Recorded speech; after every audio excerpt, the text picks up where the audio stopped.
All right, just one moment, guys. We're about to go live in a little bit. Okay. All right, so we're live now. We're just about to go on. All right, whoever's in the chat right now, we're about to go live in a couple seconds. We just have to do a little bit of interim here. You guys ready? Yep.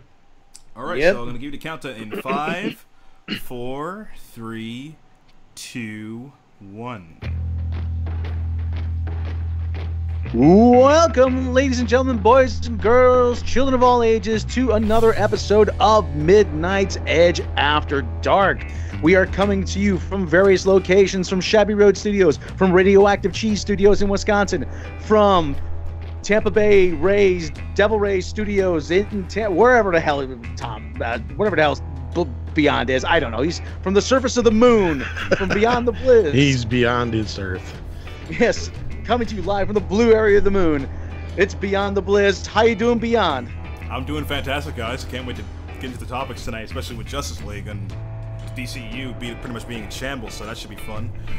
Yeah, we actually get pretty good reception for you being on the moon and all. I mean, that's incredible. Yeah, that's pretty cool. I get to meet the Inhumans, so that's pretty awesome, you know. Might not be after.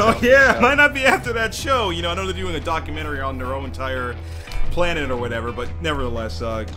And we want to apologize. Oh, go ahead. Of course, we are joined by Tom from Radioactive Cheese Studios. How you doing, Tom? Oh, I'm hanging in there, just dandy, other than a broken toe. Oh, jeez. Yeah, and I am your narrator supreme, coming to you fresh off the Taco Bell menu, Mr. Robb Robot Shlomo. And we got a lot of good stuff coming to you this week. We got a little bit of everything. And let's, no further delay, let's start it off. Tom, what have you got for us as our top story? Well, let's see, gentlemen. We've got a lot to talk about. We've got a lot to clear up. I just want to say, hopefully we've got our sound issue fixed. So you guys are listening. Hopefully it sounds great. Hopefully we don't have any blowouts. Gotta love Windows 10. We think we finally got to the bottom of it, though. So this week, all of our news is DC related. If you probably hadn't figured that out already. Oh boy, is there a clusterfuck going on over at DC? First, we're going to kick this off. Jared Leto has been confirmed for Suicide Squad 2, and, well, Gotham City Sirens is what we're going to call it for this moment. The other big news on that, though, is David Ayer is out. And the other rumor we're getting courtesy of our good friend and contributor and writer here at Midnight's Edge, Grant. He is telling us that the Gotham City Sirens film is officially pretty much dead, and Joker and Harley is going to take its place, and Joker and Harley is going to be a Mr. and Mrs. Smith movie. So let's get into all this stuff, along with Suicide Squad 2 being fast-tracked right off the bat. Beyond, what do you make of all this mess? It's an entire clusterfuck is what it is. So, no, basically, yeah, I mean, it just goes to show, and I'll keep saying this, I will go on record again saying this, Wonder Woman was a fluke. Obviously, DC and Warner Brothers don't know how to correctly capitalize on its success, and that's why you're seeing them. They're still scrambling because they're like, okay, Wonder Woman was a surprise success. We didn't realize it was going to. So what are we going to do? Okay, let's greenlit that. Let's take this off. Let's put this on the table. Let's promise them 50 other movies that may or may not happen, so the fans still have interest, fan interest. So we're gonna have a Nightwing movie, then we'll have a Batgirl movie, but Joss Whedon may leave. We may fire him, and then all of a sudden, you know, Batman may be leaving, Batfleck's leaving. And then we're gonna have another Suicide Squad 2 movie. Then we're gonna have a Joker and Harley Quinn movie. Okay, yeah, he's getting ahead of himself here. Okay, we got a lot to break down, and we're going to try and sort this out for you guys. But yeah, it symbolizes, that basically symbolizes, it's chaos. It's basically chaos. I can't take it anymore because, I'll say this and then we can continue moving on. Basically, you can take it two ways. You can either say, okay, maybe it's better to have a Harley Quinn and Joker movie because it's more profitable, it's more marketable, because those are the two main heroes. People know Catwoman and Poison Ivy, but not nearly at the same level that they do Harley Quinn. Harley Quinn and Joker sell boatloads, especially at Hot Topic. That's like, it's so filled with Joker and Harley Quinn stuff, even without Suicide Squad even coming out. That's how popular they are. So I guess to be clear, I mean, not to bury the lead or misinterpret what I said. Right. I guess I did say that it was dead. It's dead for now. Right, that doesn't mean necessarily in the future they may not try and do something again with the name or the concept, especially when it comes to Gotham City Sirens, because obviously it makes sense. But the point is here is that, you know, Suicide Squad 2 is getting pushed fast. David Ayer is not directing, and he has basically confirmed that himself in so many ways, as have others. What do you guys feel about them fast-tracking Suicide Squad 2 and David Ayer not being involved at all from here on out? Not even with Gotham City Sirens. He's not going to be involved with the Joker and Harley movie either. So, yeah. I think they needed another like ensemble movie in a hurry, just in case the news of Justice League turns out to be true. That no biggie. Look, Justice League was terrible. We got another Suicide Squad movie. You guys like that? So, but that also was divisive. So they're putting themselves into a corner, and it's showing you again. I really feel that Wonder Woman isn't going to impact the DCEU the way I think a lot of people think is, because again, I think it's a fluke movie, and I think that we're seeing that DC still doesn't know how to properly structure their universe. I mean, they're trying to do all these spin-offs. They're not worried about the main characters. They're not worried about the heroes. Like, they want to do all the villains, and they want to have, we're going to have the bad guys, which are really technically actually good guys. We're not going to acknowledge that. Instead of focusing on, let's get Superman right. Let's get Batman. I mean, they got Batman right. If anything, they got Batman right. But let's get Cyborg right. Let's get the Flash right. Let's get Green Lantern right. From all the rumors we're hearing that he's going to be in Justice League, and that just blows it up even more. It just keeps inflating into an entire mess of a film, which makes you feel that maybe there is some truth to these rumors. I really do think the Justice League is a mess. I mean, I see people in the forums in Midnight's Edge saying, "Oh, well, they said the thing about Wonder Woman," and I'm saying right now, to be truthful, the DCEU is what, 1 to 4? They have 4 movies released, right? Yeah. Only one was an actual solid success. Right. And to me, still say they still have a pretty shoddy track record. Well, I think eventually, though, I mean, if they really want to focus on the heroes, I have to ask the question: how long before we get a Mongol movie? So, I mean, that's going pretty far down the list. So. Yeah, you're right. Yeah, the big Mongol Sinestro team up or whatever, you know. Mm-hmm. Well, boy, that's what we're looking at, though. Jeez, I mean, I'm not really interested in the villain. The villains are only interesting because they have a hero to play off of. That's the whole thing. And focusing on the heroes is putting the cart before the horse. On the villains, yeah. Right. That's what I meant. Yeah. But I mean. Fukushima was a smaller meltdown than this. I mean, come on. Oh, God. Well, I mean, we're kind of, we're probably just as confused as Warner Brothers is right now, and that's the consensus I'm getting, and that's understandable. The point we need to get to here, basically, is, okay, so first of all, we know Suicide Squad 2 is probably going to be one of the next movies after either Aquaman or whatever they else have, whatever they got in the pipeline next after that. We know this right now. And not to blow that out of the water, Aquaman, all puns intended, I guess there was a report Amethyst threw at me earlier that they're spending $160 million on Aquaman. What the fuck? I can answer that question. And they had the same problem with Justice League. They didn't anticipate. And Waterworld. Yeah, right. They didn't anticipate the fact that water is very hard to animate, especially like surface level water. You can get the textures pretty right from a CGI standpoint, technical standpoint, and it makes it look realistic. Like even films like Pixar, like I see like they're really getting good at their animation. That's just one example, but nevertheless, it's the fact that underwater, getting the physics right, getting the look of it right, to make it look realistic takes a lot of processing power and a lot of know-how to really get it to look visually appealing and also to the point where it's believable. And it takes a lot of money to do it, a lot of time and resources. And I think Warner Brothers is saying, okay, maybe we can't do it all in one thing, especially with, like you said, with Waterworld, where that was a total big disaster financially, just because they threw so much money at it, and they were expecting it to be some big thing, and it ended up not being, because the movie wasn't good. But it was also because it was so expensive, it was hard to shoot, and we can see the same problem here. Even though it's CGI, I still think there's going to be issues with trying to make it look realistic, and the time constraints there. How are you going to do it? Especially because Aquaman is all about water. Yeah. Like probably 90% of the movie should be underwater, so it does beg a lot of questions. It does make me concerned about Aquaman. I don't think Aquaman is going to be that good, to be honest. I know they have. I say they better hope he's a hit. Well, they better hope he's a hit in Justice League. Yeah, go ahead, I think he is. I think he's going to be one of the hidden gems of the movie. But nevertheless, I think Wan is a little over his head. I think he's realizing that now. I think he's a great director. That's the guy Wan, right? James Wan. Yeah, James Wan. Yeah, I just wanted to confirm that. to make sure my facts are correct. Yeah, so I think he has great stuff here. I just don't think it was right for him to choose a DC movie. I think it was too big for him. I think that would be too big for most directors, just because of, you know, how hectic and hellacious things have been going on with the DCEU. I'm really afraid for it. Like, even Cyborg, I don't think even Cyborg happened. I know I heard a rumor that basically Cyborg's origin is within Justice League, kind of like what they did with Black Panther and Civil War. They try to do origins of other characters in a major ensemble film. And The Flash, I mean, the only movie I know standalone that's happening now of the major superheroes is The Flash, because I know they want to do Flashpoint, and that's pretty much it. Everything else seems like it's up in the air. I wouldn't be surprised if Cyborg, especially Cyborg, I wouldn't be surprised if Cyborg got scrapped. If they just took it off the board, and put something else in its place. Well, I'm tend to agree with you.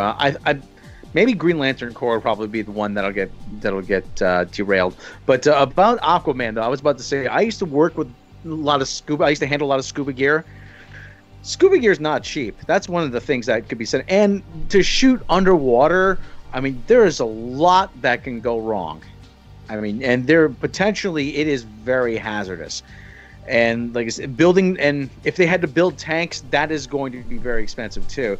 I mean, you have to have rescue divers, you have to have all insurances, you have to have emergency medical teams in place. I mean, there is a lot to consider when doing underwater shoots, and they were trying to do a lot of underwater shoots with Aquaman, and that's gonna, you know, that's a no-brainer. That's all that's gonna drive the cost up. It takes a lot of money to do that. I mean, a lot of resources. Yeah. I mean, look what happened, unfortunately, to that lady that was a stunt woman on Deadpool 2. I mean, it could happen to anyone. Oh, that's tragic, and that's tragic. And then you multiply the risk factor by maybe 10, 20% even, because you're underwater. You can have pneumonia, you can have drowning. Oh, I mean, yeah. Sometimes we get caught in something, and the weight of an object or something like that they're carrying could bring them down. You know, I'm just giving a scenario. And the longer shoots go, the more the cast and the crew become fatigued, and the fatigue sets in and increases the potential for there to be something catastrophic happen. So, I really don't envy them in that situation, because I'm not that big a beach person. I haven't been to the beach in about maybe 15 years. I've been swimming in probably longer, so I'm fine with staying far away from the water as possible. No. So anyway, so I can kind of see where they're coming from. But yeah, like I said, Aquaman, they're gonna come. Well, I was gonna say come hell or high water, but yeah. I didn't. Yeah, but they're gonna see this through. So, and I'm hoping everything turns out right. But I don't know. As they said in Star Wars, I got a bad feeling about this. So I do too. And Tom, did you have anything else you wanted to add before we transition into? Well, I was gonna say we might as well move on to the Joker and Harley Quinn movie, since we already kind of buried the lead on that, being that this is what's supposed to be taking over for Suicide Squad now. This is.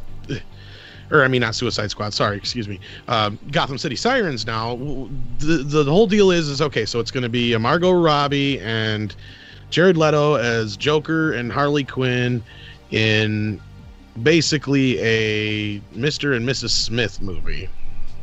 If anybody remembers the remake. Oh, yeah, I remember that. That's what Brad Pitt and Angelina Jolie made about 15 years ago or whatever it was. Yeah. Our relationship is just isn't working out, Puddin'.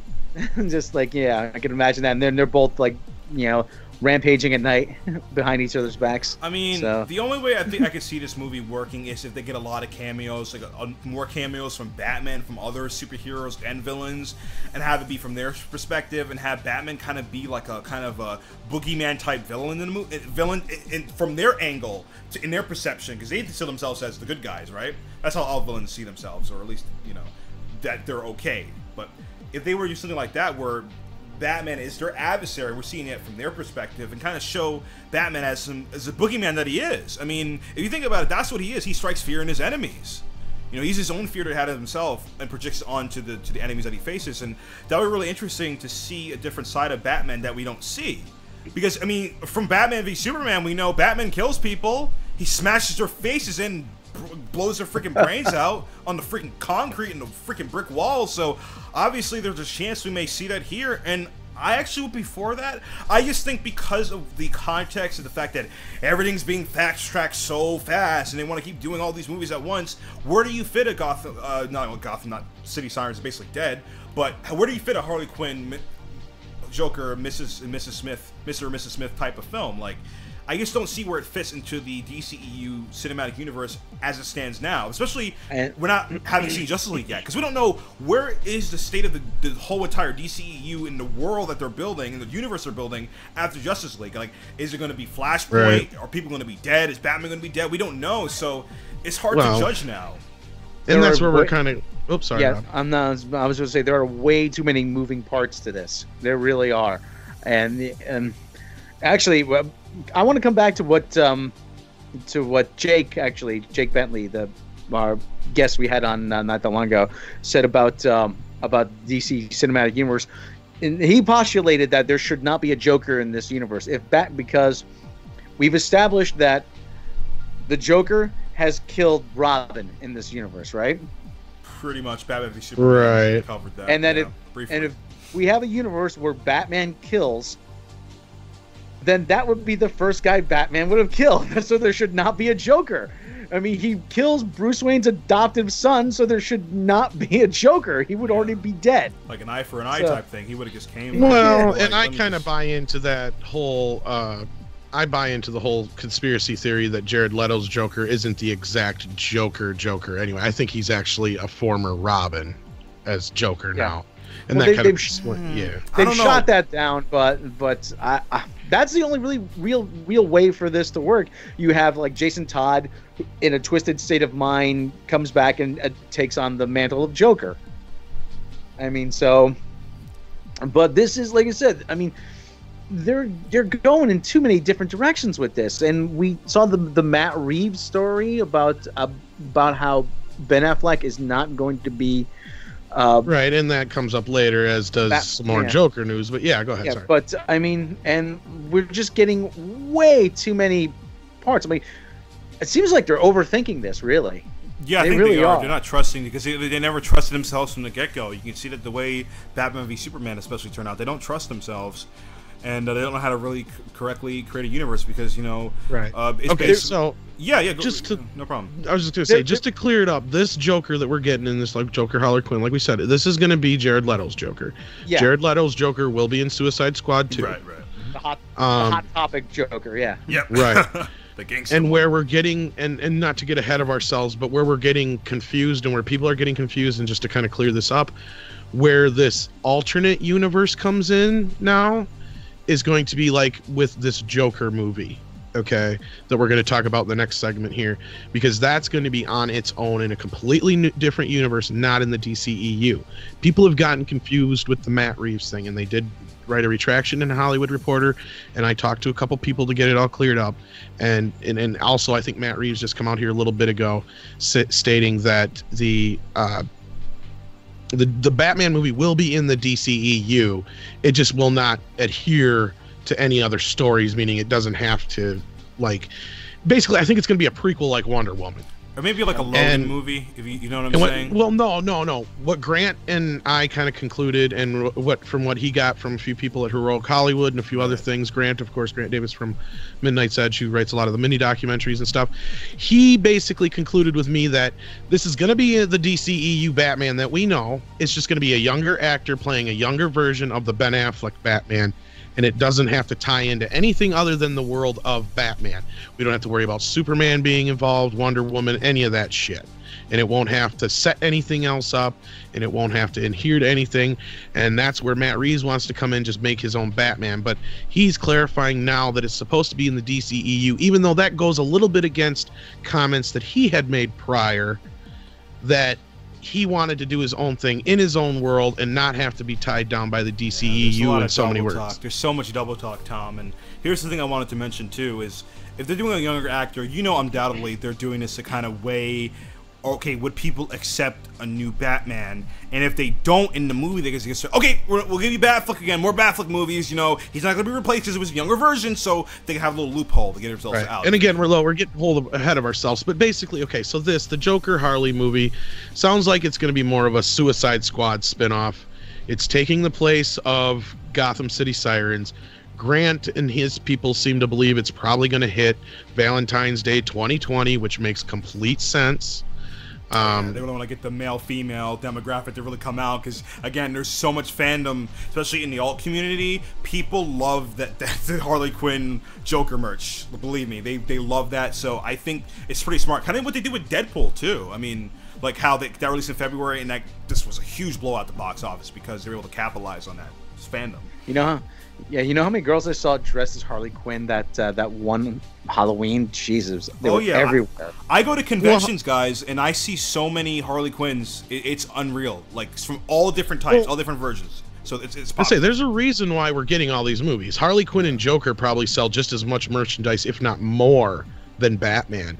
I remember, and I'm sure Rob remembers this too, in 1989, when the Batman movie came out, the Joker stuff sold out way faster than the Batman stuff. Oh yeah, there were tons of Joker stuff and toys and T-shirts for sale. I mean, it was incredible, and that was a movie that nobody believed in either, too. It's so that. Well, I remember my mom had to get a rain check to get a Joker's figure. Oh yeah, and I waited like 2-3 months. I had a Batman way before. Oh yeah, it was like I said. I mean, there was something about the Joker that really appeals to people. I don't know if it's. Well, sometimes I gotta say, I think a lot of people deep down are sociopaths, which makes them sort of identify with them. But anyway, there was just like that whole maniacal kind of clown thing. Well, and I think that kind of feeds into the whole It thing too, and why It's so popular. It's Stephen King's thing. And on a clowns are scary. Kind of clowns are scary for a lot of people, but at the same time, this type of like crazy maniacal clown that is completely off the wall, right, and really doesn't realize how evil he is. Yeah, right. And then vicariously through Harley Quinn, women love both characters because she's the only one who can get to him, the real him. He's the ultimate bad boy that they want to team. Exactly. Yeah, there's there's an underlying psychology there. I mean, how like women like love the bad boy. There's like a lot of deep implications of why that is in psychology or whatever. Of course, that's not what the show is about.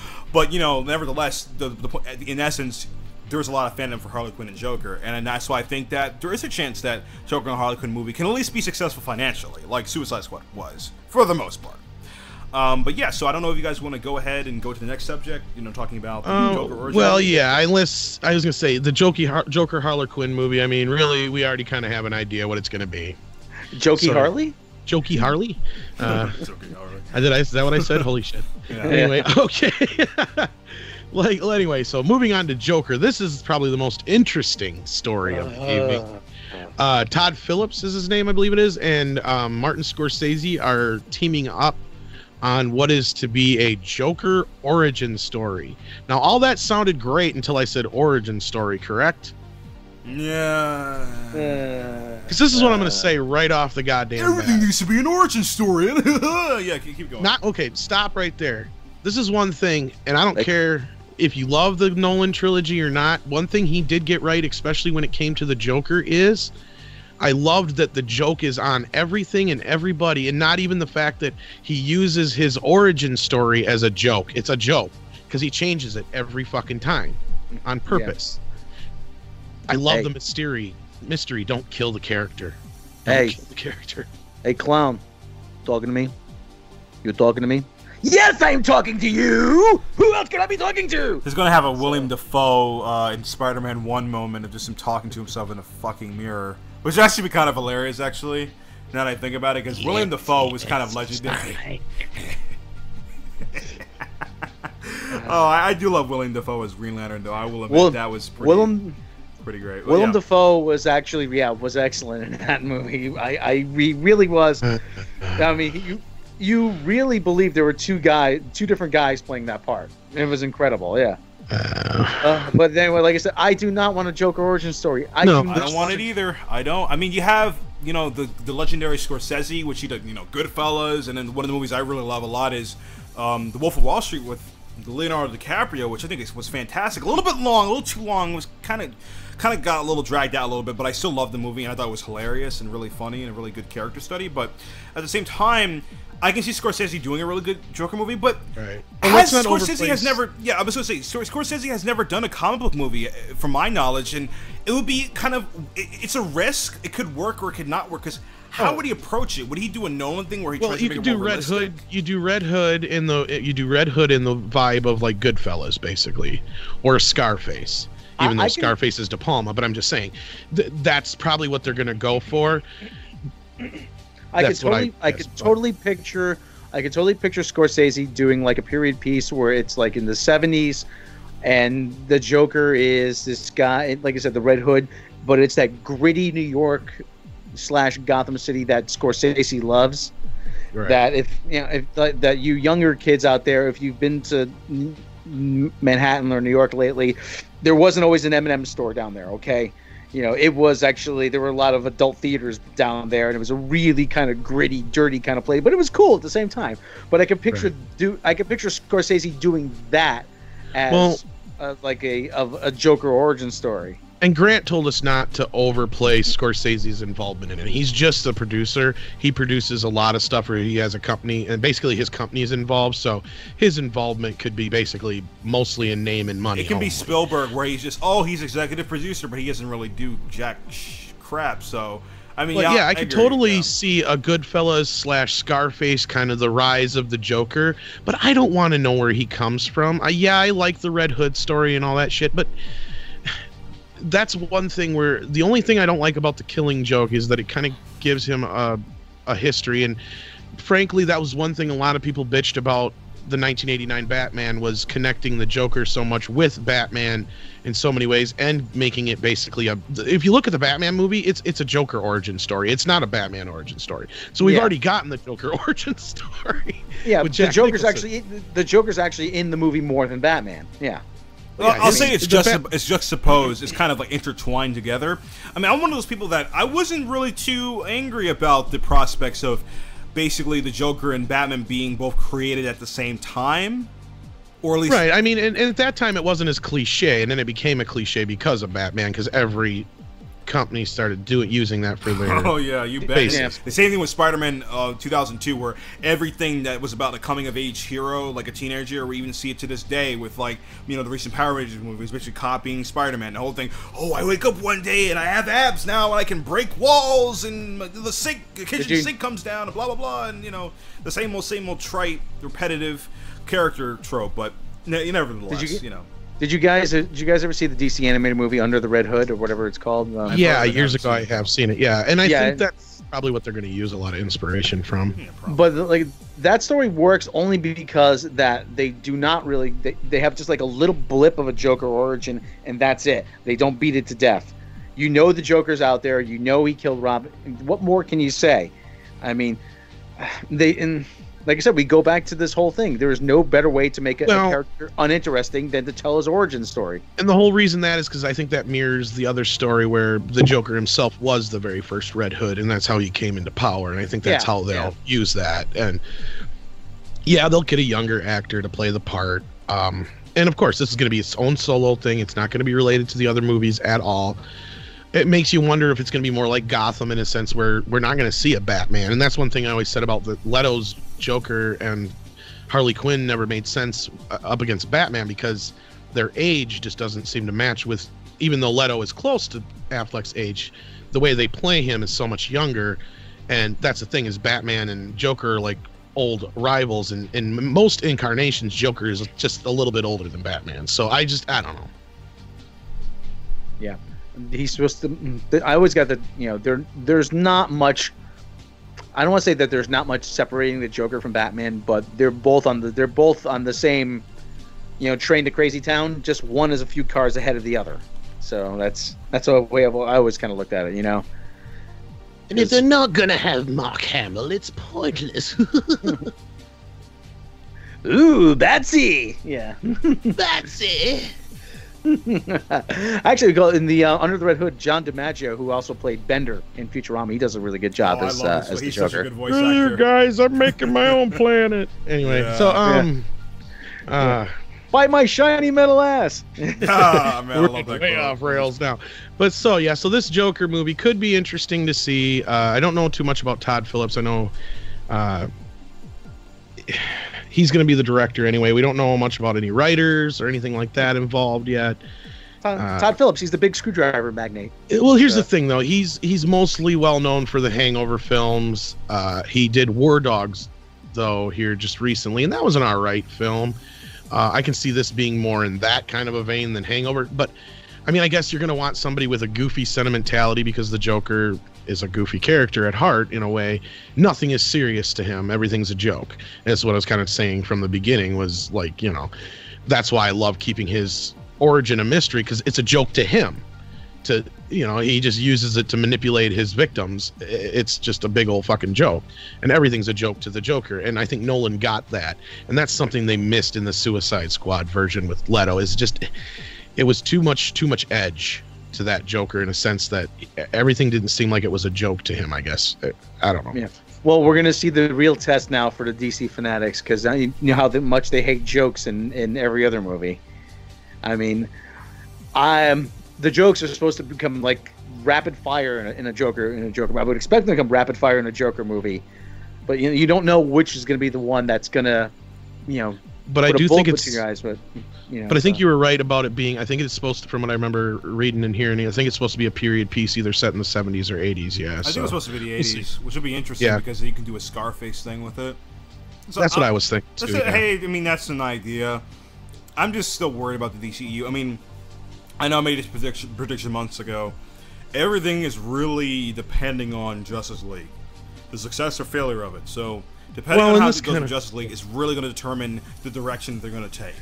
Because I think it's going to lay a lot of the groundwork. But yeah, go ahead, Tom. I was just going to say, just to kind of break this whole fucking thing down and what we're talking about in this whole show and beyond Justice League, this is basically the DC universe and WB trying to start a whole nother fourth universe.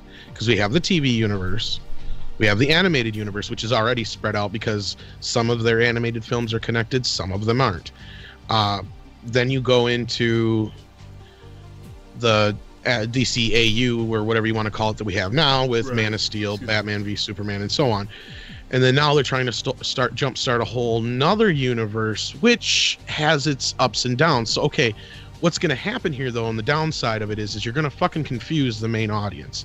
Like the non-geeks, the non-nerds, because they're not going to know.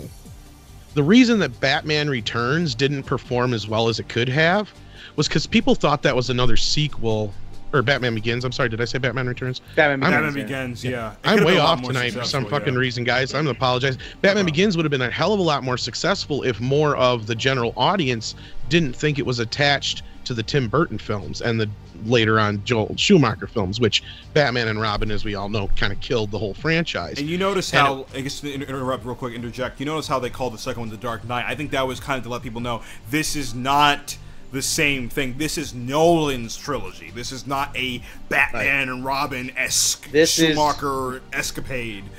This is different from what you saw 15 years ago, or whatever. Exactly. Yeah, that's 12 years ago. It was actually not even 10. Yeah, it was like not even. That was the whole point, is that it was just barely, like, I think, like 5 or 6 years out from Batman and Robin. No, there was about a good decade. I thought it came out.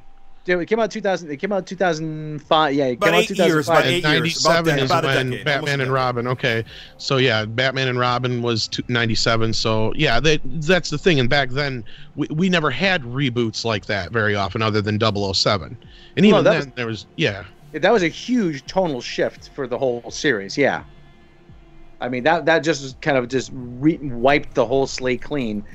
And like I said, that probably was very jarring for a lot of people back then. I loved it at the time. You know, I was one of the people like, oh yeah, this is a reboot. And I imagine a lot of people had said, oh, do we need another Batman movie? I'm like, no. I do remember a few people saying to me, do we need another Batman movie? And I said, no, this is different. This starts the whole thing again. Right. So yeah. See, I was dealing with that because at the time I worked at a video store. And everybody's like, oh, I don't want to see another one of those. I hated it. No. This is a totally different brand. Oh, it is? Yeah, this is brand new.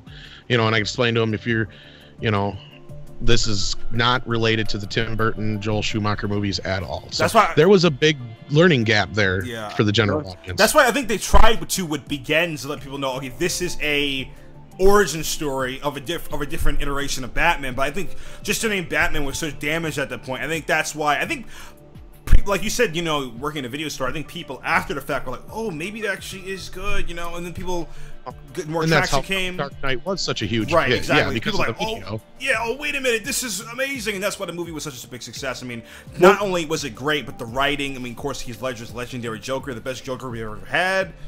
So that helped a lot too. That contributed to the success. So, yeah, I mean, that's why it's important to really sell your movie right.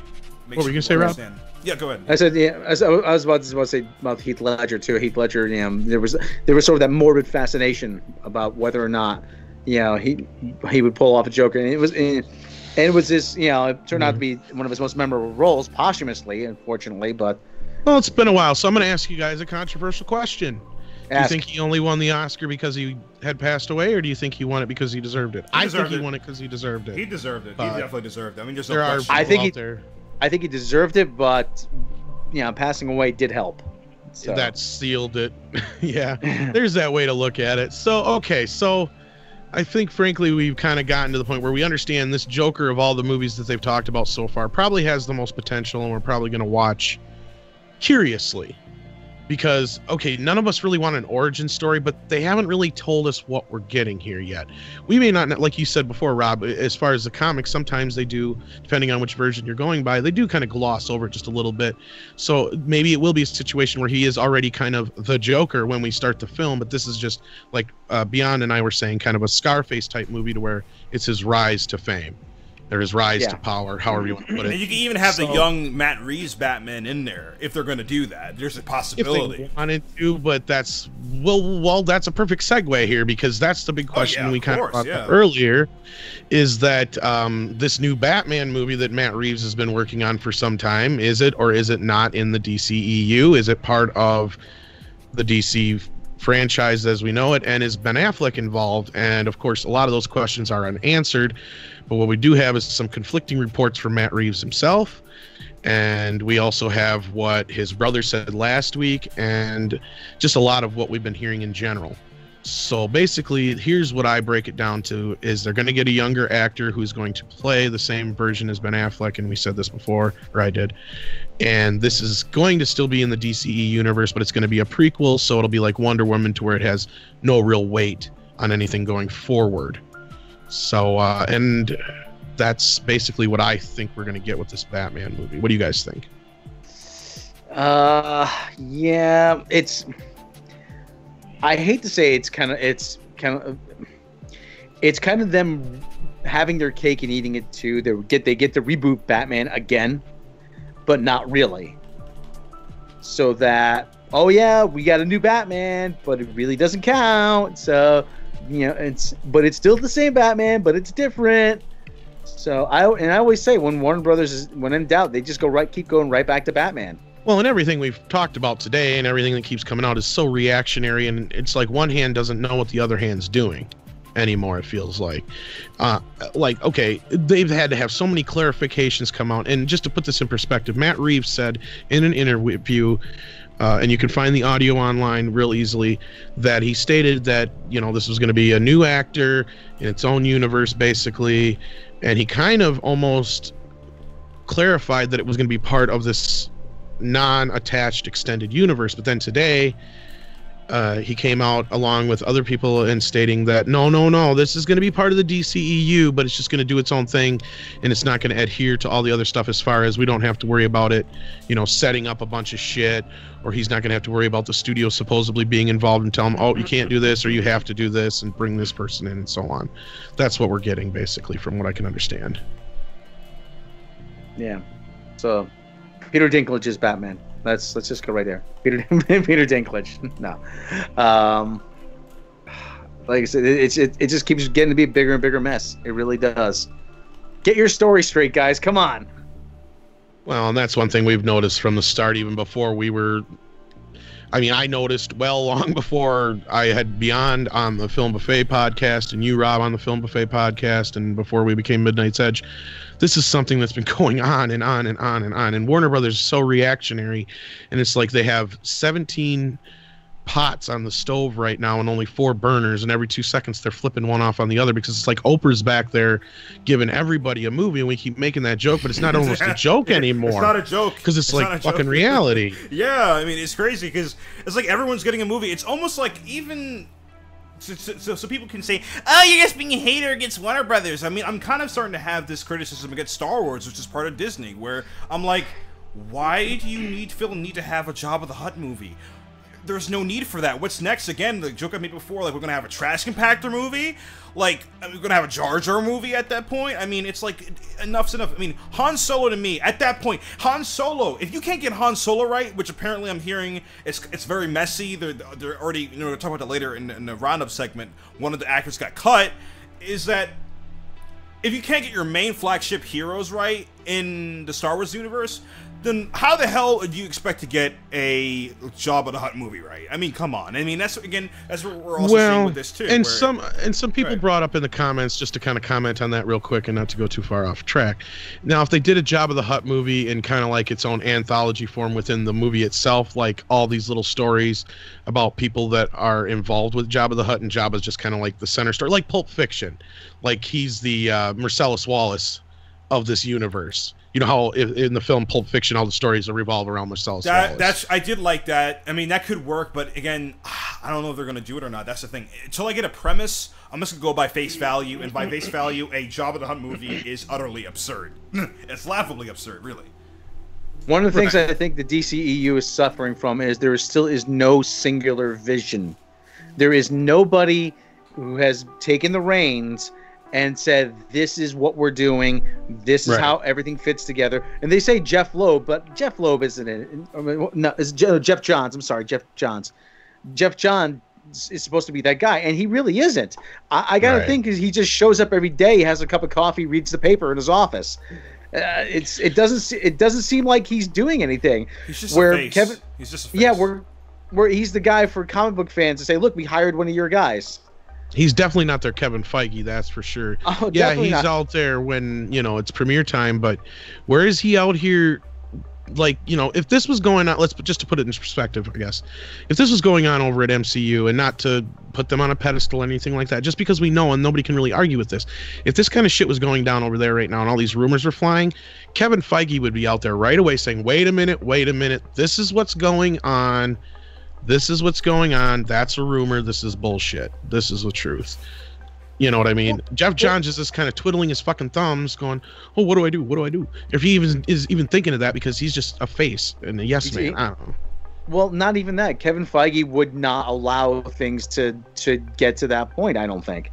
I mean, I don't even think that anybody at Warner Brothers has a flow chart up on the office wall as to how all this fits together. And that should be the first thing. Okay, we have a plan. We have X, Y, and Z. This does this. This does that. This does that. Let's put this in perspective again. First, this started off Zack Snyder and Christopher Nolan, in quotations, because I'll get more into that in a second. We're supposed to be the flagship people kicking this whole thing off with Man of Steel, if we remember correctly.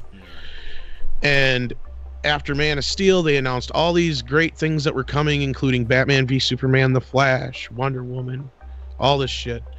And then they changed gears once Batman v Superman got, the flack it did.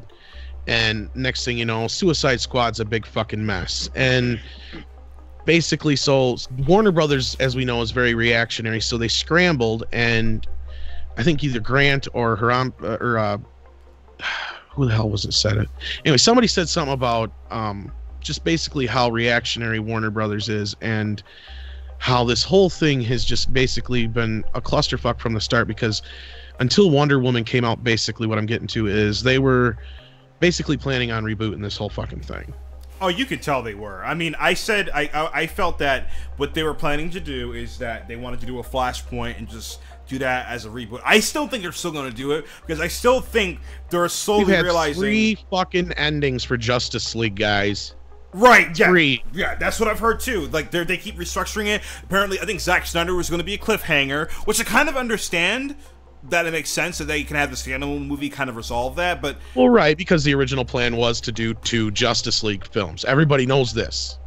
Right. Everybody knows this is been common knowledge for a while. Just and then like all of a sudden, wait a minute. Part 2, and then they wanted to have it one standalone film, and then Cyborg is apparently origin stories within there, kind of like what Black Panther was in Civil War, and I'm just like, what are they doing? This movie is like the most ADD I've ever seen. It's like, which is it? What do you want? Like, do you want it to be a cliffhanger film? Do you want it to be a film that's just one standalone thing that's just kind of people coming together like the First Avengers movie? Do you want it to be like a Thanos type thing where everyone, like most people die and then Flashpoint, and like, where do you want to go with it? Just pick one thing and stick to it.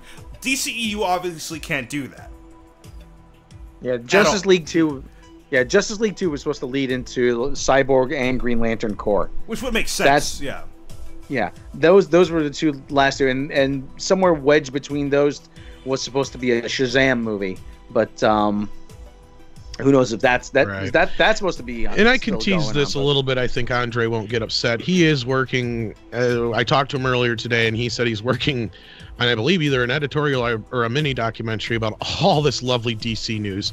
So, of course, he's going to put it all together in more perspective than we can. And, I mean, we're getting a little overly long here, and we do have the roundup and hopefully a couple questions and stuff to get to here. So basically, though, to kind of wrap up this whole thing with this Batman, like I said, I think it's going to be still in the DCEU because they're claiming it is, obviously, and it's going to be still the same Batman. It's just going to be a younger actor, and I think that's all there is to it. Yeah, I mean, only time will tell, guys. I mean, like I said, Justice League is going to be the determining factor of the direction and the status of the DCEU.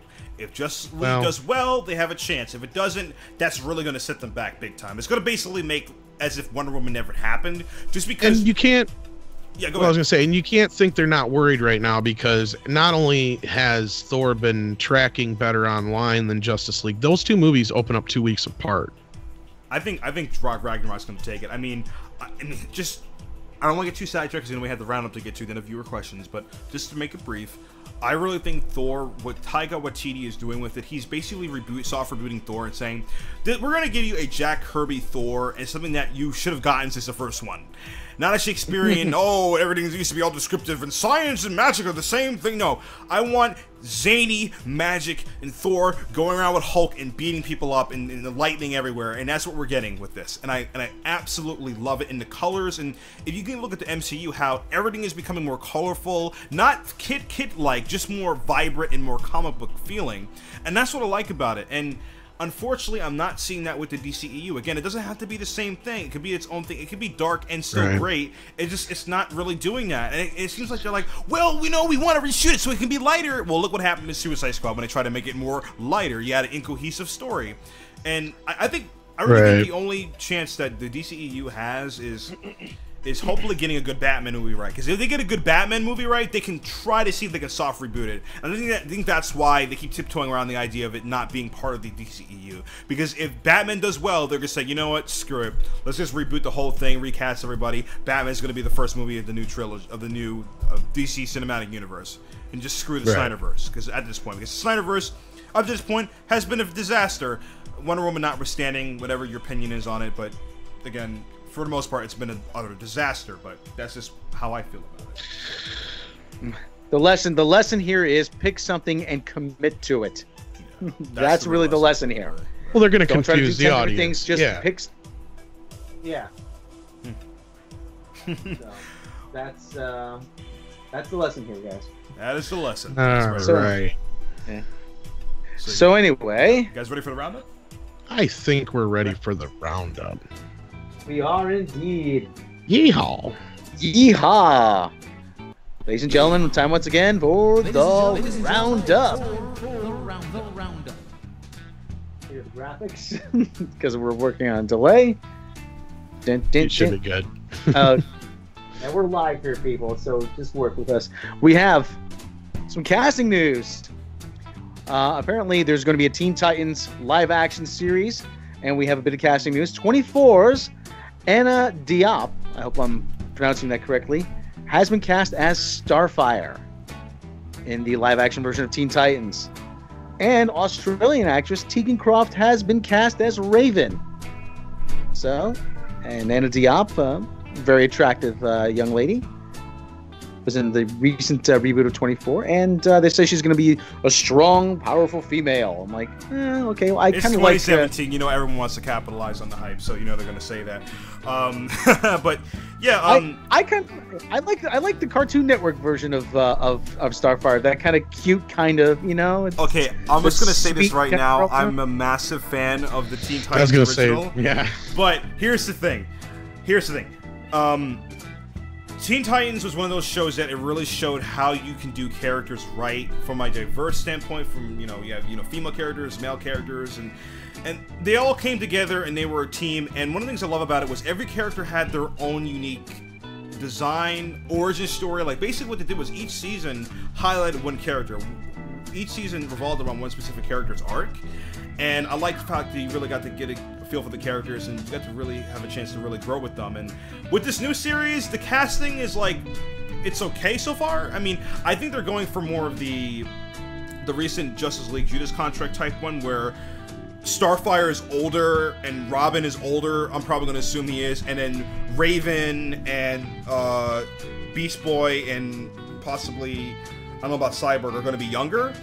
So that there maybe let's say Raven, Beast Boy, whatever, they're going to be maybe 14 or whatever, and then kind of what you saw with the Judas Contract where Starfire is going to be maybe in her 20s or maybe 18, 19 or something like that. So that way there's sort of this thing where they're kind of growing up together, if that makes sense. Yeah. Now, is this supposed to be in the CW universe or? I have no idea. This is actually going to be on Warner Brothers streaming service. Okay. So there really is not a whole lot of details about this. It's going to be on, like I said, it's going to be on the Warner Brothers streaming service. They haven't said whether or not it's going to be connected to the larger CW universe. At least that I haven't read. I just got this casting news earlier today, as a matter of fact. This is. They're going to, and I hate using the expression, they're going to ship Robin and Starfire. That's if. Actually, the shipping really technically is, what is it? Oh, yeah. You're talking about Robin and Starfire? Yeah. Okay, yeah, I just wanted to make sure I heard you correctly. Oh, yeah, of course they're going to do that. Of course, that's total fan service. I mean, everyone ships Robin and Starfire together all the time, so. Lord. So anyway, more. Moving along. Moving right along. Moving right along. Guardians of the Galaxy. Yeah. Yay! Guardians of the Galaxy Volume 3 is apparently going to set up Phase 4 and beyond. Guardians of the Galaxy director James Gunn did a live Q&A on Facebook, and he said, one of the things I'm doing with creating Guardians of the Galaxy Volume 3, it will take place after the next 2 Avengers movies, and it will help set up the next 10 to 20 years of Marvel movies. Right, he's kind of said this before, yeah. But pretty go ahead. If we can set up 10 or 20 years of movies, I mean, come on. Yeah, but actually, he also name dropped a character that's going to be playing, might be playing a role in the next phase of Marvel movies. He said that Nova, aka Richard Rider, comes up occasionally as someone we might use. So I've been saying for a couple of years now, there's probably going to be a Nova movie at some point. So. This is probably our strongest evidence that Nova probably is on the docket. Yeah. You could have Captain Marvel show because she's part of the Nova Corps too, right? Yeah, she's part of the Nova Corps. She's part of the Nova Corps. She teams up with the Guardians of the Galaxy too. Too. That'd be pretty cool. Now, here's a question: does Carol Danvers age?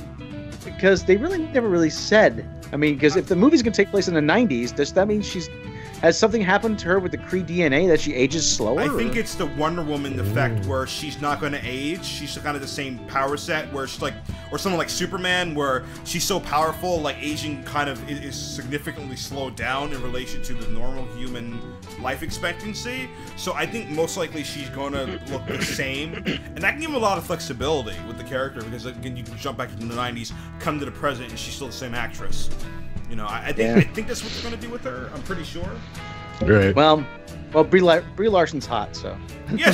And we don't even know for sure what the hell is all going on. But yeah, that's pretty cool. We kind of knew, like I said, some of this before. And just to kind of add to something that you guys were talking about Thor earlier, and I was going to interject it, but I just saved it for now, is that I think a lot of the tone of what they're getting to is because they're trying to connect it with the Guardians of the Galaxy and we're all getting in. And this next phase is supposed to be more cosmic, because basically Gunn's setting up a cosmic universe within the Marvel universe. Yeah, I really think, and you hit the nail on the head, and that's why you're seeing the aesthetics of Marvel change, where it's becoming more like a comic book. It's more vibrant. I think that's James Gunn finally getting some of, well, not just James Gunn. I think Kevin Feige's like saying, okay, you know, we need to start making it more cosmic, more zany, more Jack Kirby-ish, and kind of letting it, because I mean, one of the criticisms I do have of the Marvel films is some of the films have a very flat color palette, especially Civil War, which I felt should have been more vibrant. I mean, Winter Soldier made sense because it was and we're kind of going by how they came out too, as far as like the 60s was how we kind of seen the first phase,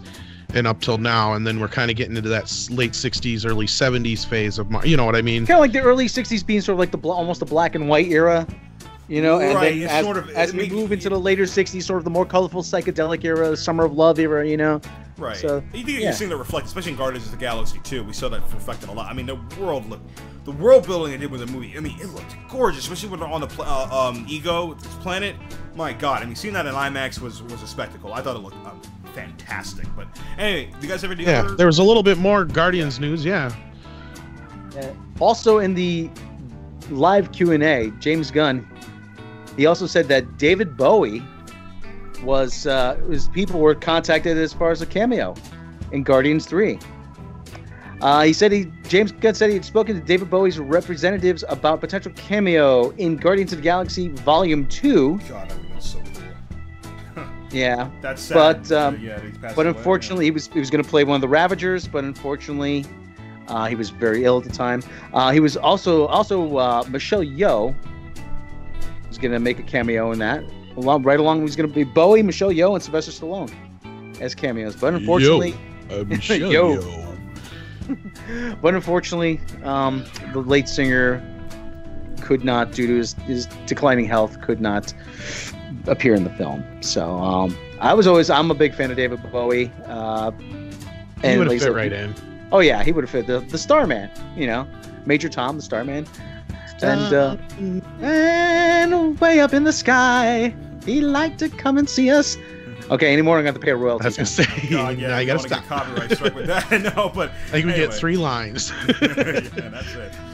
But let's move along. Yeah, moving right along in the roundup, Michael Kenneth Williams. You might recognize him. Actually, Great he was voice. And he was actually in an episode of Community when he played a disgruntled teacher who had just been released from prison. His nose really deep, boy. Yeah. He is. Well, unfortunately, we won't be hearing that voice in Han Solo. Due to reshoots, actor Mike. Mike. He going to play Greedo? that would be cool. I would actually go for that. That would actually be kind of hilarious, actually. Due to reshoots, actor Michael Kenneth Williams' role has been cut from the upcoming Han Solo movie. Damn. Williams actually. Yeah. Unfortunately, Williams is in Africa shooting another film, so this created a scheduling conflict when Ron Howard had to come in and do some reshoots. I was going to say, or is it more like his stuff got cut way before, and now he's coincidentally filming because he knew he wasn't going to be in the movie, and now they're just announcing it. That's a good speculation, Tom, actually. And one thing I wanted to add, too, is this gentleman here... Yeah, I'm saying this gentleman here, if he got cut, his role probably wasn't that big. Kind of akin to what you saw with Jenna Malone's role in Batman v Superman, where she was just kind of this tech girl, and she was kind of there, and she didn't have that much to do, really. The one everybody Jenna Malone was supposed to be Barbara Gordon, Oracle, yeah.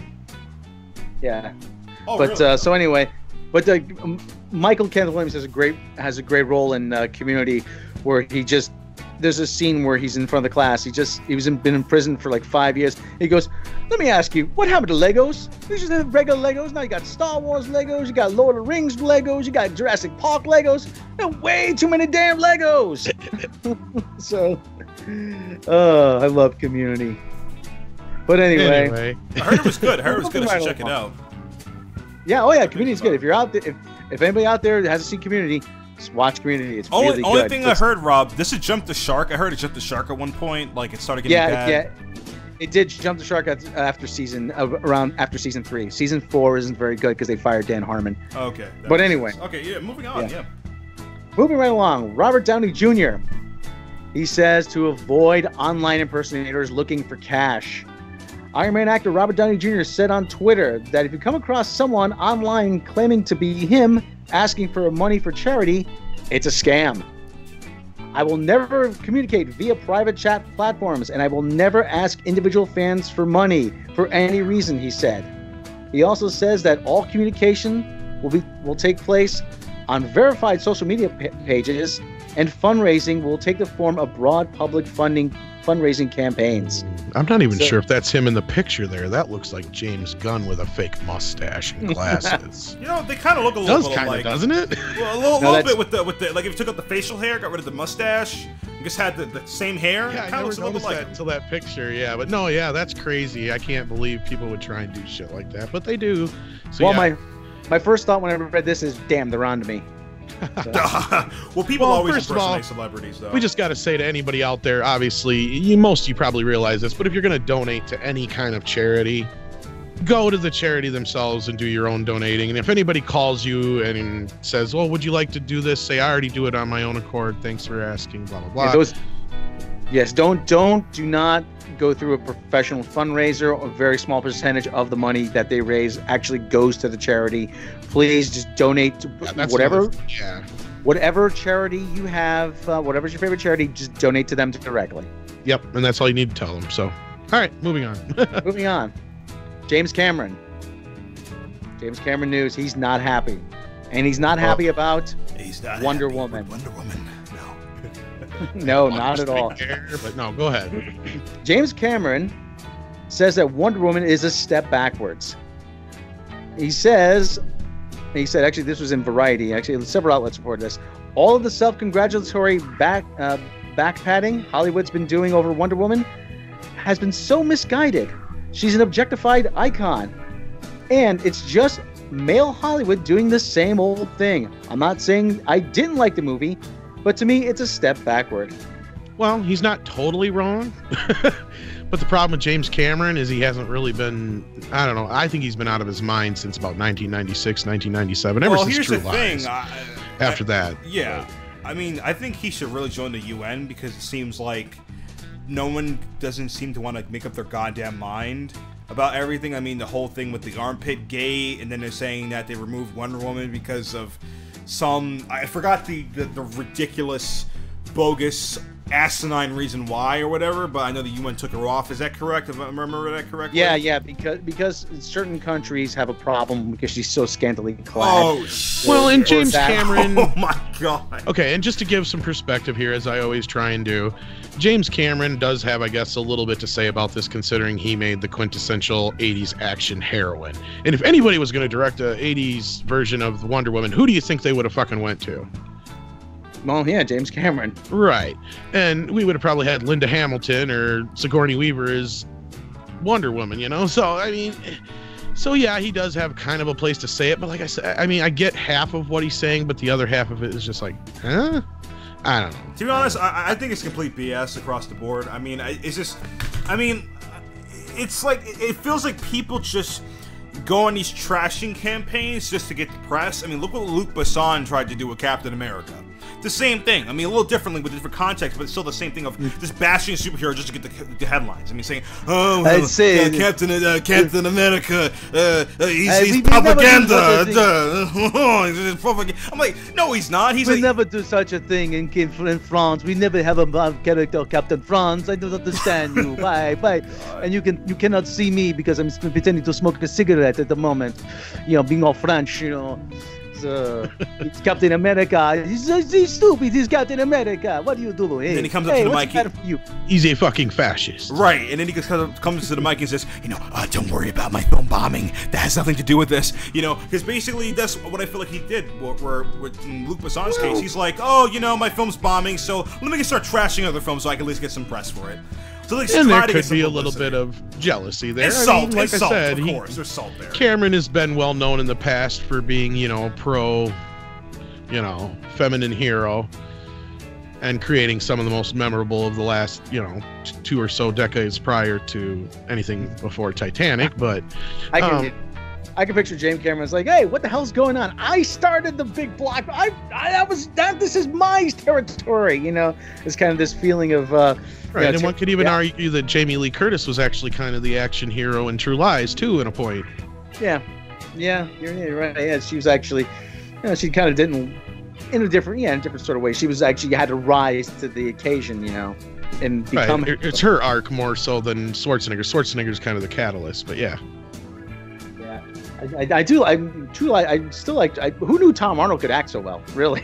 Oh yeah, he's done. I like him in the bit parts like that. In 9 months, if it wasn't for him in 9 months, that movie would be unwatchable. But he's the best part. But anyway, moving on. Well, speaking about movies we're not going to be able to watch, Martin Lawrence. He said he doesn't think Bad Boys 3 is going to happen. Martin Lawrence. Oh, nice. After losing its director and its release date, Martin Lawrence has doubts that Gina? Yes. Oh, that was perfect. Martin Lawrence has doubts that Bad Boys 3 will happen. He said, I don't think we're going to get one, not the way everything is turning out. He told Entertainment Weekly, Will is off doing another movie, and I don't think it's going to happen. What's that? Oh, it's my conspiracy hat coming on once again. Oh, yeah, why are we not getting Bad Boys 3? Oh, because Sony took it off the slate. Not because Will Smith had another movie, but because they didn't want to spend the money. Not yet. So, Will took another movie. They have to wait till those emoji checks clear. So, before they do anything else. Oh, yeah, all this came and corresponded with L-Star backing out and, all the other rumors that swirling that Sony's in just utter dire straits right now, and they're operating at at least close to $1 billion of negative cost right now. Someone still explain to me how the Emoji Movie makes $150 million, right? Or $100 million, right? Did it make so far? Yeah. I think it did make $100 million. Oh my God! Anyway, there are things we can't explain. Like the Bermuda Triangle, the Nazca lines, Stonehenge. The Emoji Movie making $100 million freaking dollars. I don't understand. Anyway, I still think Sony's gonna go under. I mean, they already put Silver back because I think they're like, okay, let's see how the Venom movie does. And I think here's the thing, which was crazy, but yeah, go ahead. But anyway, I think, and I still bet the Venom movie's gonna be a fucking disaster. And when it is, and when it does come out and it just tanks, you're gonna see it's gonna go like Back to the Future. The Silver and Black movie's gonna go boop, and never gonna hear about it ever again. They're not gonna comment about it, and then slowly but surely, and I can't wait till Amy Pascal just leaves Hollywood for good. I mean, in terms of just, I just want her to be out because I think she's a horrible producer. And just she went crazy, and she's ruined Sony. Just kind of get off of Amy's ass for today. Because I know we're that's one of our favorite things to do around our favorite pastimes. But to get back on track, I mean, I personally loved the first Bad Boys, and I can't believe I walked out of it saying that Michael Bay, he's gonna go places. Oh yeah, I mean, because I just seen The Rock a little bit before that, and then he did Bad Boys. I'm like, oh yeah, this guy knows how to direct a fucking movie. I even thought Bad Boys 2 was pretty decent. I was gonna say though, Bad Boys 2, I was not a big fan of. I'm one of the minority in that. To me, it felt too much like a Michael Bay movie. Did not feel anything like the first movie.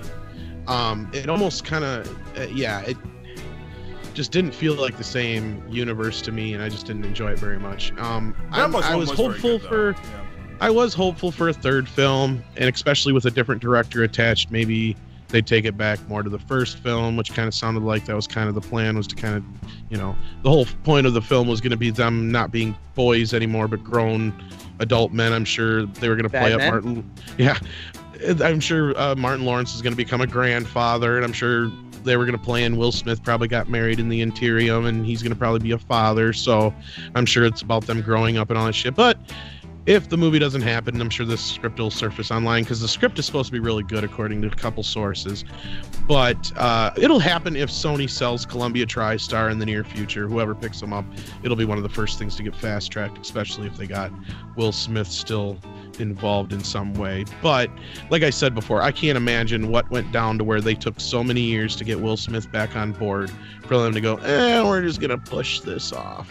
You know what I mean? Yeah, I know. So anyway, that's the roundup for this week. So, Yep. And so, do we have time to take a couple questions? Well, we have a few emails, and then we'll see after that because we're running a little long already because of all this DC bullshit. So, yeah, if you got them ready, Beyond, what's our first question of the night? Okay, our first question here comes from, I think we had this guy on here before, Shen Yongo, the Dragon Big Slayer? fan of the show.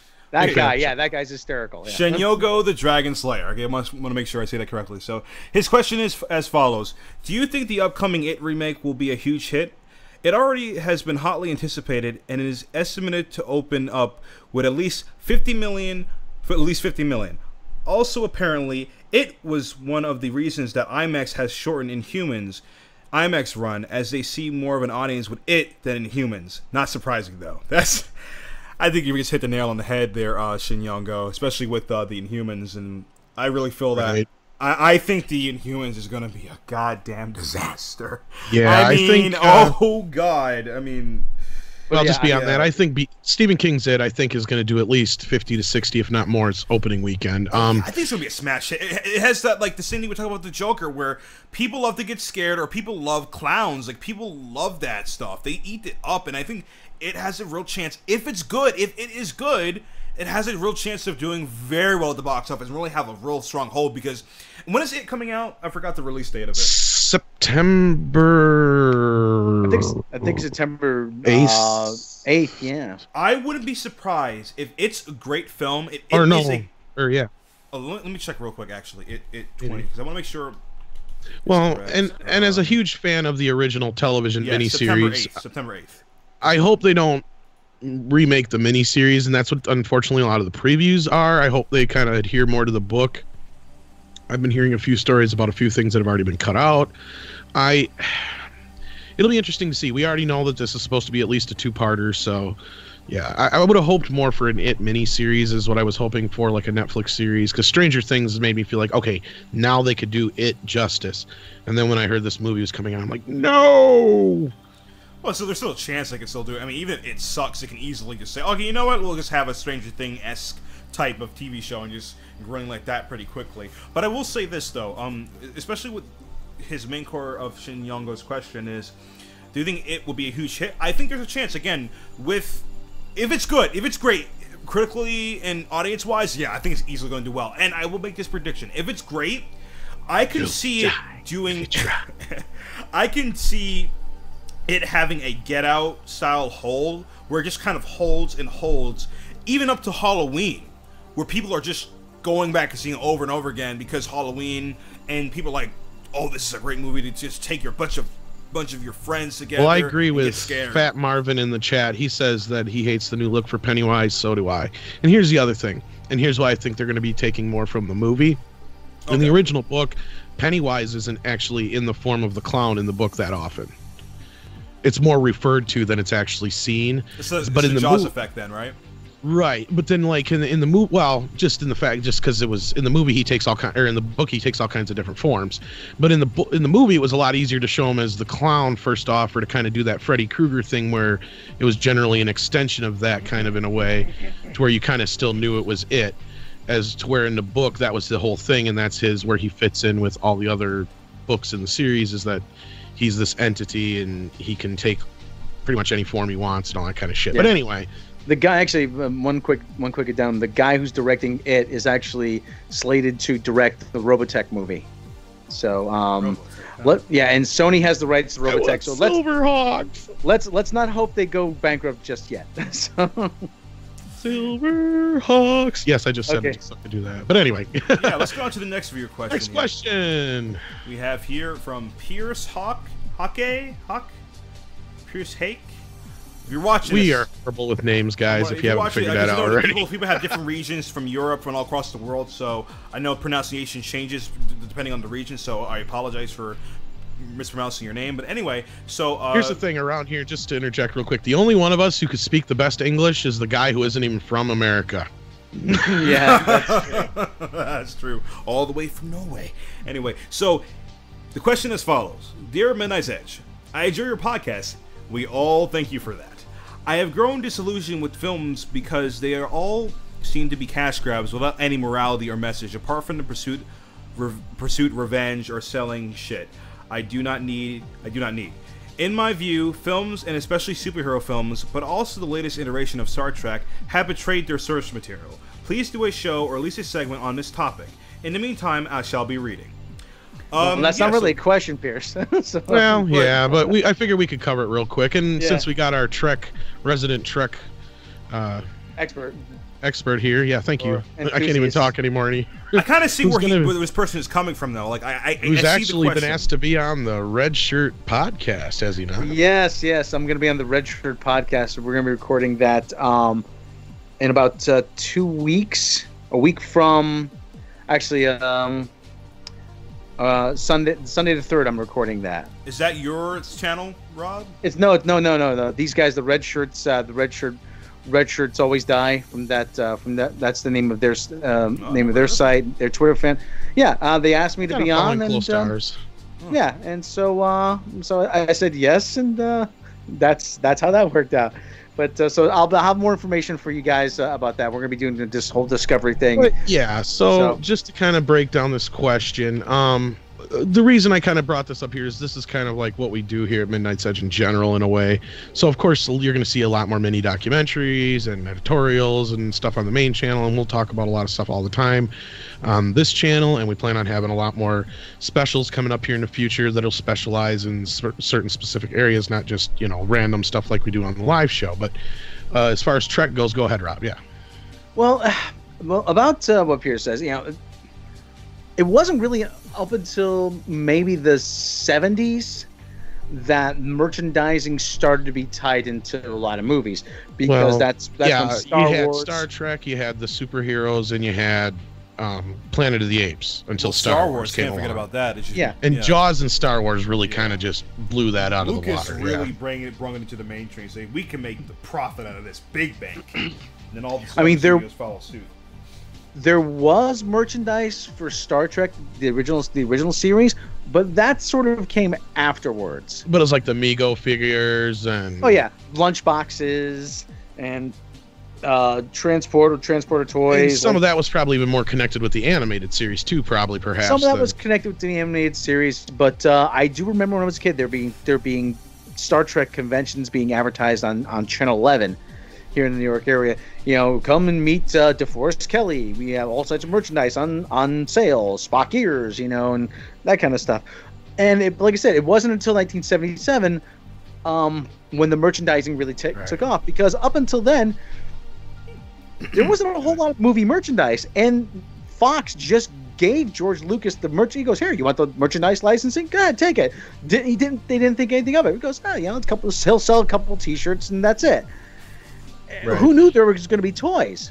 Right. Well, I think you hit the nail on the head. Star Wars was kind of the catalyst, like I kind of said before too, and then when you hit the 80s, it was basically because of He-Man or Masters of the Universe and He-Man, and the Transformers and G.I. Joe's resurgence. So then that in turn created those cartoons, which then Hollywood took notice between Star Wars and those things and said, well, we can do this for movies. And since then, pretty much any movie that was able to tie any kind of toy, T-shirt, and superheroes are just the latest thing. Yeah. Well, the difference is I've noticed between the U.S. studios and Japan is Japan will try to figure out everything first and then do toys. Here they start with a toy and this is okay. How can we turn this into a 90-minute movie? Well, if you do that, you get Batman and Robin. I mean, that movie was literally designed to sell toys. Literally. Pretty much, yeah, pretty much. It's like, wait, we're going to have, and he turns to the screen, we're going to have to change our suits to something else. Make sure you buy the toy. Like, you can tell in the movie. Well, even Joel Schumacher said that the term toyetic was coined with that movie, and it came to a point where they were creating the toys before they even had a script. Yeah. Like, Thundercats was actually one of the biggest, I don't want to call it a cash grab, but it was just so blatant. I started seeing the commercials about 6 months before the animated series for the toys. Right. And that's the Masters of the Universe effect, where you create a show based on a toy line, basically. Yeah. And it's like I said, now it's just blatant. I mean, now it's there's absolutely no pretense. Everything is product placements and everything. And whole new avenues have opened up because now you have the adult collector. Oh yeah. Oh yeah. And especially because now they hike up the price too, so it's more expensive. So it's more palatable and more accessible to a to a older adult audience. And there's a reason why the Henson Company has wanted to sell the Muppets to Disney for some time. Jim Henson wanted to sell the Muppets to Disney for a reason, because they're a plug into everything. It's all merchandising from that point. That's basically what Disney is. It's a merchandising company. The aesthetic of family-friendly toys and everything. I mean, Disney is an empire. They are literally an empire. Ironically, because they own Star Wars, but I wouldn't doubt, though. I mean, Seth MacFarlane was supposed to reboot the Flintstones a number of years ago, and I wouldn't doubt one of the things that probably held it up was Fox saying we can't really merchandise this to a modern audience. I wouldn't doubt that held it up. I mean, they originally said they liked it, but they didn't love it. But at the same time, well, and Star Trek's a good example of where the adult collector came in. Oh yeah. I mean, I see more adults. I go to the shows. You know, there's a lot more toys now than comics.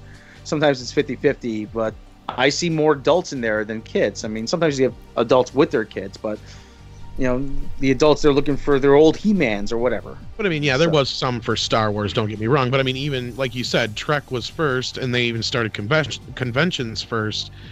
And I'm sure even back in the day, a lot of the consumers were just as many adults as kids, because that show seemed to span. That was one of the first shows that, even though it was kind of more aimed at the family, it really did what it was supposed to do, is what I'm getting at. Is it was made for both the kids and adults, but it also appealed to both kids and adults when it came to the, adults also like to have the figures just to have them for display, and they also like to have the tricorder and the Spock ears and all that kind of shit. Yeah. Well, and even now, stuff that you wouldn't think of being merchandisable. I'm looking at my desk. I have, I'm not kidding around, 3 James Bond Hot Wheels that I bought. Yeah. So I mean. But AKA Colin Kaepernick. I'm sorry, I can't. Yeah, we can't fucking talk. Yeah. That's no problem, I don't know if this is what he's talking about, but he said, somebody checked that Aliens shit. I don't know if it just reminded me of this. Aliens was one of those first times where the company Kenner pulled the toys because of parents were freaking out. Because they're out there on YouTube, there's a commercial for some original Aliens toys from way back in 1979, early 80s. And parents freaked the fuck out, so they pulled that shit off the market. And so some of that stuff is worth a lot of money. And then, of course, later on, they did the reaction characters that were basically made from those molds and stuff. And they did a whole bunch of other toys besides Alien. But yeah, I mean, there was times where, especially in the 80s, they started pushing that envelope. I mean, we had Terminator-related toys, RoboCop-related toys, Rambo-related toys, all R-rated franchises, but they were aimed at kids. So you can't tell me that there wasn't that in the back of their mind, but just to make it safe, they turned around and made a cartoon based on those, to say, oh, no, see, it's based on this cartoon, not that movie. But they couldn't get away with that with Aliens, though. Yeah. And Terminator is still that enigma. But Terminator 2 was just such a huge fucking hit. One of the greatest films ever made. I hope it is in theaters right now. Yeah, I really hope that, because Terminator Genesis could have been something great to really do the Days of Future Past to the Terminator franchise, get it back on track. That completely failed financially and critically. So I hope James Cameron can just say, you know what? Either reboot Terminator from scratch, which I kind of don't want them to do. I hope they can just make a true sequel to Terminator 2 and just pretend pretend Rise of the Machines, the crappy Salvation, and Genesis Smith never happened. And people keep bringing up He-Man in the comments, and just to kind of bring it back around, that was also a big rumor that still has never really been debunked or made true yet, is that the original He-Man line was actually supposed to be a Conan the Barbarian figure set, and when they realized how violent the R-rated film was, they turned it into Masters of the Universe. That's kind of Andre was actually telling me about that, and he said the original Skeletor is actually the original Thulsa Doom from the novels. Yeah, I know how much Andre loves He-Man, so he's like the #1 guy to go to. He's probably the biggest fan of He-Man. And I'm number 2. Oh, really? Oh, okay, cool. Yeah, I'm not a big He-Man fan, but I do notice there are people out there that love it, like you and Andre. So Okay, we got another question. Let's take another one. I hear someone in the comments we should have saying some live that, questions here. Yeah. Yeah, I heard someone in the comments saying Joseph Solano is like, no more Terminator movies, please. I'm like, well, I kind of agree with you. I understand where you're coming from. We're gonna get some though, because now with this 30-year law to where writers of films can reclaim their copyright, James Cameron, of course, being James Cameron, was able to do so. So now he's back in control of the Terminator franchise, and he's already well in development into, I think, at least 3 films producing wise. So yeah, we're gonna get some more Terminator, and I think even Arnold Schwarzenegger is involved, if I'm not mistaken, from earlier reports. That was something we were gonna talk about and never got to, because that was during our moratorium there. Yeah, I wouldn't be surprised. It's pretty much like, what the hell is Arnold Schwarzenegger doing at this point? I know he want to do an old man Conan movie, and that's about all I've heard from him. That's it. That's about it. So yeah, if you guys got some quick questions, throw them out there, and we'll try and get a couple here before we have to head off. Yeah. Let's see. Any questions from the chat? Let's see what we got here. MVG said James Bond was always merchandise. He had jigsaw puzzles, and he had lunch boxes as a kid. But my thing was that it's a series you don't normally think of being merchandise. That's kind of the point I was driving at. Oh, sorry. The new Terminator is going to be about why are there so many Terminators that look like Arnold? And they kind of already answered that, but yeah. Anyway, we'll see what take James Cameron goes. I mean, I guess if there's anything that James Cameron has talked about doing in the last 20 years, this is the first thing I've gotten any excitement out of. Well, so we'll see. Yeah. I mean, I know he's going to have to produce, though. I mean, there's no way he's going to direct it with Avatar. Well, right. And is Avatar even going to happen? I mean, this one question, I'm sorry to interrupt, guys. It's just, I'm still thinking in my head, I think the audience can back me up on this, is I think the Avatar 2, I think the movie might underperform. I can see either underperforming or doing exceptionally well if they have a gimmick. The next gimmick is 3D-less IMAX experience. Well, the 3D glass free, without the 3D glasses, and if he can pull it off in enough theaters, yes. Otherwise, it's past its time. I was kind of talking to the Amethyst about this earlier. I said nowadays, you're in an age nowadays where, in the computer age, 2 years is like 10 years. Was back in the 80s and 90s. It was no big thing to take 6-7 years to make Terminator 2. But now you've taken that long to make Avatar 2, and nobody's going to give a shit. Yeah, you've killed the momentum. And let me give you a great analogy for those who are gamers out there.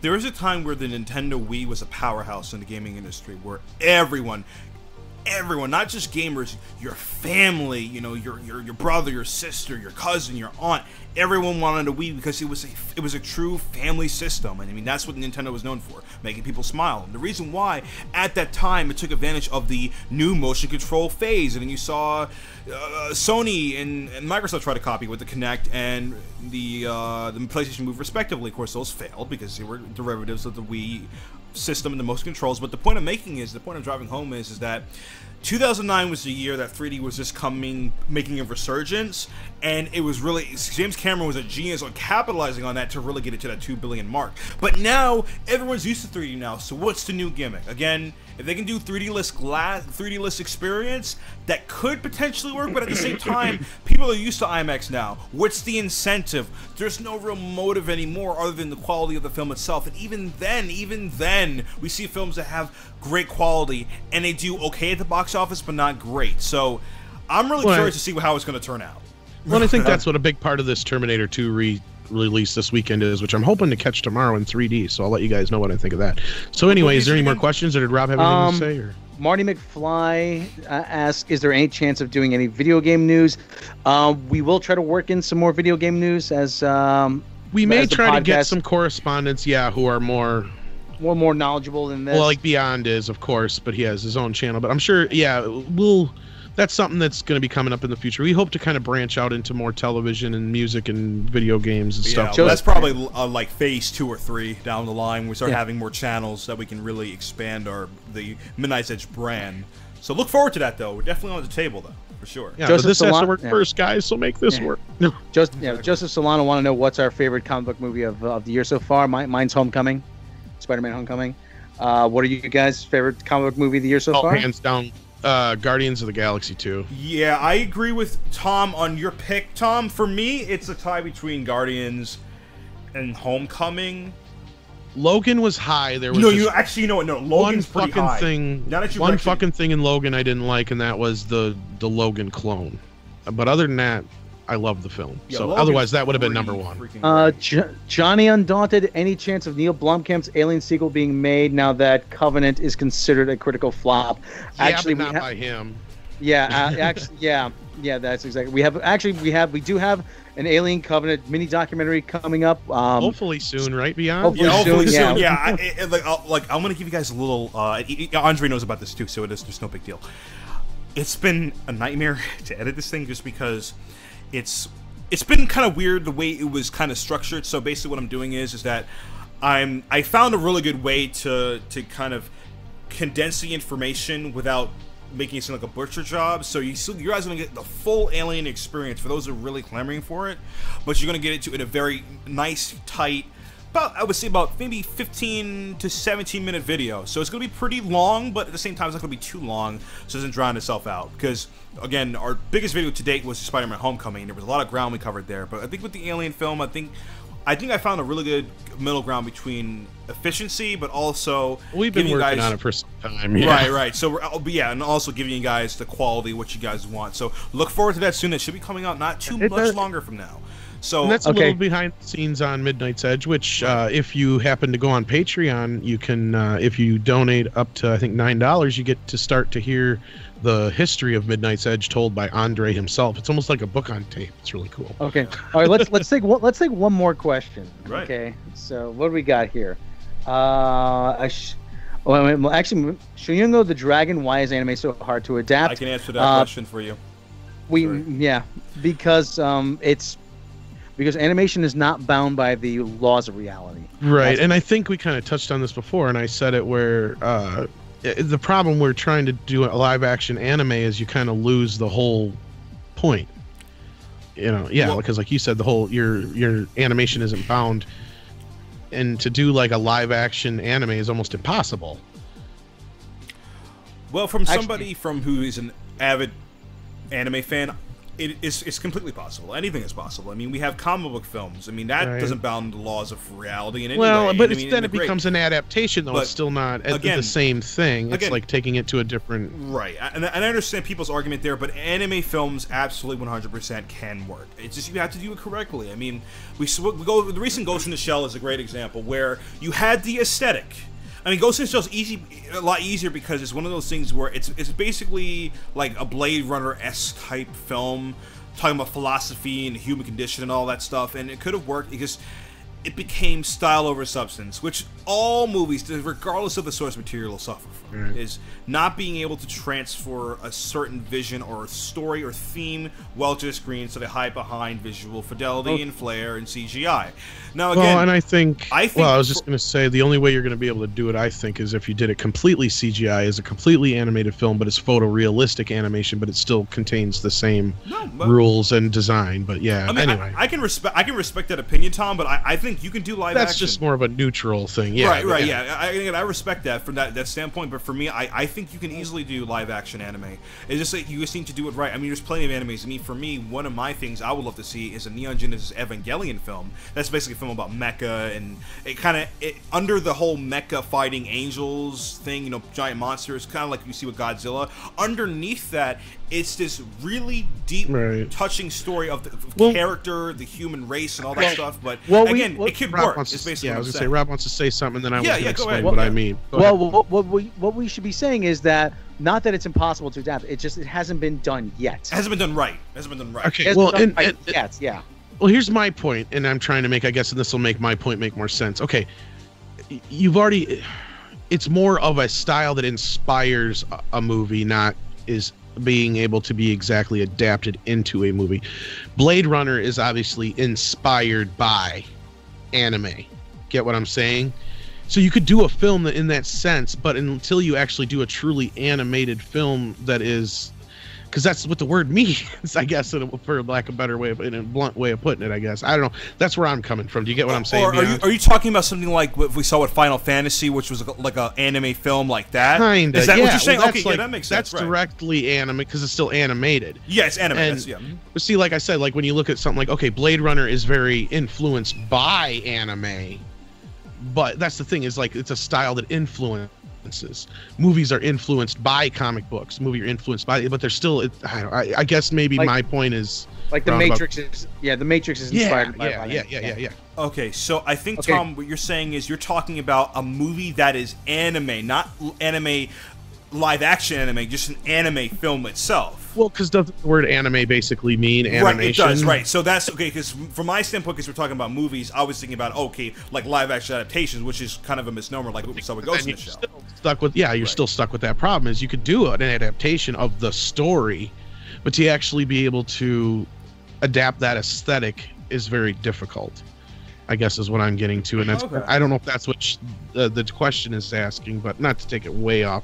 Oh yeah, way I off mean, like I said, we could go a whole another subject. I mean, you guys can definitely join me on my channel. I have plans. RoboCop was another good example just brought up in the chat too about that was inspired. RoboCop was another good example of a movie that was inspired by anime too. Yeah. Okay. Okay. This is. I'm sorry, everybody. This is going to have to be the final question of the night. So we have to thank everybody joining us in the chat, but we are running long here. I think we made a record for viewers tonight too. Yeah, we so did. Thanks, guys. Appreciate it all. I mean, again, tell your friends, your family, everybody you know about this live show. Tell your enemies. Yeah, tell your everybody. enemies. Tell people you hate. Yeah. This is from Angry Mr. Flibble. Will Star Trek Discovery kill the franchise? I hope not. Yes, I hope the franchise, but I don't think we're gonna. I think Discovery is gonna be one of those things you just don't talk about it that much after a while. It's gonna be that bastard uncle or bastard family member that no one talks about that lives in his mother's basement that just nobody talks about. No one goes there. It could be good. Don't get me wrong, guys. There's always a We potential. can't really speculate too damn much, but one thing we know is what we know about the show, especially here at Midnight's Edge. I mean, we hear a lot of rumors and we don't report all of them because we can't substantiate a lot of them until we have something that supports them. So needless to say, we hear a lot of the bullshit you guys don't even hear. So just I hope the show's better than what they're saying, but this thing sounds like it's going to be a fucking train wreck, and nobody seems to want a con show after that. I think it's gonna take a long time for the brand to recover, and it's really gonna have to take a visionary to get it to recover. A guy who actually knows his stuff and has committed. And he's gonna be committed to a vision for Star Trek. A guy who's gonna want to adhere to the canon. A guy who's gonna want to focus on storytelling and characters rather than just dark and gritty aesthetics. That's what I think. If this goes tits up, I don't think we're going to see another Star Trek series or movie for a long time. At least another 8 years, maybe 5 years or so. STD jokes are not going to end for some time. Oh yeah, it was an STD to the franchise. Yeah. Oh god. It's always gonna be a herpy on the franchise forever. Yeah. So anyway, the only upside is this. Okay, and this is what we brought up before, just to kind of finish it up quick. We brought up before, you can't do a movie right now. You can't do a movie for a while because everybody's going to tie it into the previous Star Trek films, unless you do a Star Trek 4 proper. I think the J.J. Abrams Star Trek universe is pretty much dead. I mean, at least they made 3 films. The vibe we're getting, yeah. Joseph Solano just said that he thinks I can write a Star Trek movie. You are giving me way too much credit. Well, better than what some of the shit we've gotten, I'm sure, even though, I mean, you're still being humble on that, but some of the ideas you've come up with already are better than the shit we're getting, that's for sure. And then, I mean, as far as TV, the best thing for this is they're doing it on All Access, and if it doesn't even, if this stinks so bad and Con is just going to be an anthology series, after that they have a good shot at rebooting with an incomplete, hopefully something post Nemesis is what the consensus seems to be. Yeah, but so anyway, I think that's about it. I think we covered pretty much everything. Any final words, guys? Hello? I'll let you start first. Artichoke. Okay. I like artichokes. Okay, that's good. Next week's word, here's a preview. Kumquat.